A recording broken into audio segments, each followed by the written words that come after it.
एक छोटा सा बोर्ड रेहड़ी की छत से लटक रहा था। उस पर मोटे मार्कर से लिखा हुआ था कि घर में कोई नहीं है, मेरी बूढ़ी माँ फालिज जिंदा है। मुझे थोड़ी थोड़ी देर बाद उन्हें खाना और इतनी ही मर्तबा हाजत करानी पड़ती है। अगर आपको जल्दी है तो अपनी मर्जी से फ्रूट तोल लें और पैसे कोने पर रेगजीन के गत्ते के नीचे रख दीजिए। साथ ही रेट भी लिखे हुए हैं, और अगर आपके पास पैसे ना हो तो मेरी तरफ से ले लेना इजाजत है। वल्लाह खैरुर राज़िकीन। इधर उधर देखा, पास पड़े तराजू में 2 किलो सेब तोले, दर्जन केले लिए, शापर में डाले, प्राइस लिस्ट से कीमत देखी, पैसे निकालकर रेहड़ी के फट्टे के गत्ते वाले कोने को उठाया। वहाँ 100, 50 और 10-10 के नोट पड़े हुए थे। मैंने पैसे उसी में रख कर उसे ढक दिया। इधर उधर देखा कि शायद कोई मेरी तरफ मुतवज्जा हो, और शापर उठाकर वापस फ्लेट पर आ गया।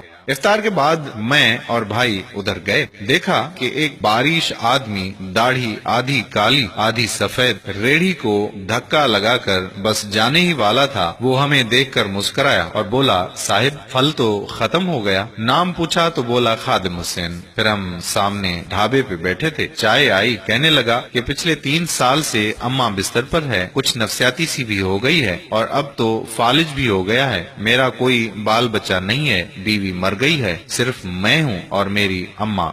अम्मा की देखभाल करने वाला कोई नहीं, इसलिए मुझे हर वक्त अम्मा का ख्याल रखना पड़ता है। एक दिन मैंने अम्मा के पाँव दबाते हुए बड़ी नरमी से कहा कि अम्मा, तेरी तीमारदारी को तो बड़ा जी करता है, पर जेब में कुछ नहीं और तू मुझे कमरे से हिलने देती नहीं। कहती है तू जाता है तो जी घबराता है। तू ही बता मैं क्या करूं? अब क्या गैब से खाना उतरेगा? ना मैं बनी इसराइल का जना हूँ, ना तू मूसा की माँ है, क्या करूं? ये सुनकर अम्मा ने हांफते कांपते उठने की कोशिश की। मैंने तकिया ऊंचा करके उसको बिठाया, टेक लगवाई। उन्होंने झुर्रियों वाला चेहरा उठाकर अपने कमजोर हाथों का प्याला बनाया और न जाने रब्बुल आलमीन से क्या बात की। फिर बोली, तू रेहड़ी वहीं छोड़कर आया कर, तेरा रिस्क तुझे इसी कमरे में बैठकर मिलेगा। मैंने कहा, अम्मा क्या बात करती है? वहाँ छोड़ आऊंगा तो कोई चोर सब कुछ ले जाएगा। आजकल कौन लिहाज करता है? बिना मालिक के कौन खरीदार आएगा?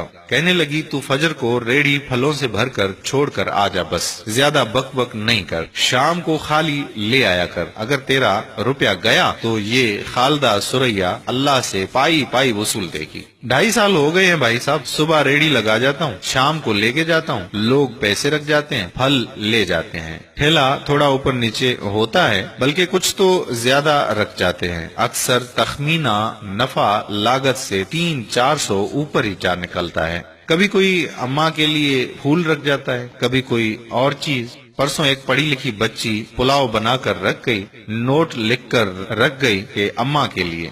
एक डॉक्टर का गुजर हुआ, वो अपना कार्ड छोड़ गया। पुश्त पे लिखा था कि अंकल अम्मा की तबीयत ना संभले तो मुझे फोन करना, मैं घर से पिक कर लूंगा। किसी हाजी साहब का गुजर हुआ तो अजवा खजूर का पैकेट छोड़ गया। कोई जोड़ा शॉपिंग करके गुजरा तो फ्रूट लेते हुए अम्मा के लिए सूट रख गया। रोजाना ऐसा कुछ ना कुछ मेरे रिज्क के साथ मौजूद होता है। ना अम्मा हिलने देती है, ना अल्लाह रुकने देता है। अम्मा तो कहती है कि तेरा फल बेचने के लिए अल्लाह खुद नीचे उतर आता है और बेच बाच जाता है। भाई वो सोना रब एक तो रज़ाक है और ऊपर से रिटेलर भी है। अल्लाह अल्लाह। आखिर में मुझे अपने बच्चों से कहना है कि अगर आप फारिग हों और अपने वालिदैन को काम करते देखें तो फौरन उठकर उनकी मदद करें और उन्हें कहें कि अम्मी जान, अब्बा जान, लाइए मैं आपकी मदद करता हूँ। फिर देखें दुनिया और आखिरत की कामयाबियां कैसे तुम्हारे कदम चूमती हैं, इंशाअल्लाह। अगर आपको ये वीडियो पसंद आई तो इसको शेयर कर दीजिए, शायद किसी का भला हो जाए। कारीन इकराम, अगर आपने अभी तक हमारा पेज प्यारा इस्लाम लाइक नहीं किया तो अभी से लाइक करके फॉलो कर दीजिए, ताकि हम ऐसी मजीद मालूमाती और दिलचस्प वीडियोस आप तक पहुंचाते रहें। जज़ाकल्लाह खैरा। अस्सलामु अलैकुम व रहमतुल्लाहि व बरकातुहू।